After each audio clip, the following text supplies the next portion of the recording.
ne faisons pas très vite un certain nombre d'avancées qui sont nécessaires pour nous sortir de l'immense crise dans laquelle nous sommes encore engagés, nous risquons de ne pas arriver à atteindre aucun des objectifs que nous nous proposons. Nous avons fait allusion dans notre motion au fait que l'Amérique a connu une crise un peu comparable en 1929 et que quand le président Roosevelt a été élu, en l'espace de quelques semaines, quelques mois, il a complètement transformé la situation économique et la situation sociale des États-Unis. Il nous semble essentiel que François Hollande et l'équipe avec laquelle il gère le pays fassent un effort comparable, un effort rapide. Et dans notre motion figure un certain nombre de points. Je vais tout de suite demander à Pierre, qui a beaucoup travaillé sur cette motion, de vous dire lesquels. Un certain nombre de points qui nous paraissent essentiels et que nous allons demander à Harlem Désir de prendre en compte rapidement dans la mesure où notre motion va apporter au Parti socialiste une composante qui nous paraît importante.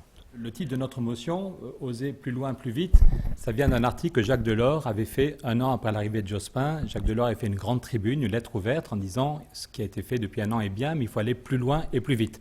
Et Lionel Jospin, à La Rochelle, avait dit « oui, Jacques Delors a raison, on va passer à la phase 2 du gouvernement ».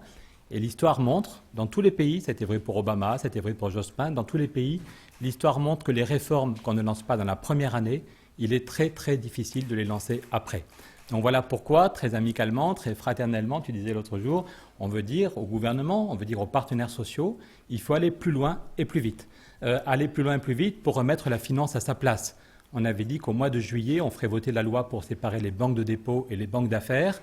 On est au mois d'octobre et cette loi n'est pas encore vraiment préparée.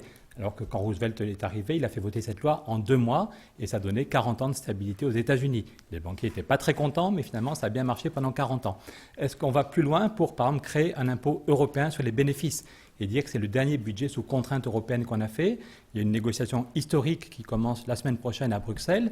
En Allemagne, on dit qu'il va y avoir un référendum. Pour la première fois depuis la Deuxième Guerre mondiale, en Allemagne, droite et gauche disent qu'il y aura un référendum sur les nouveaux traités européens qui seront élaborés dans l'année qui vient.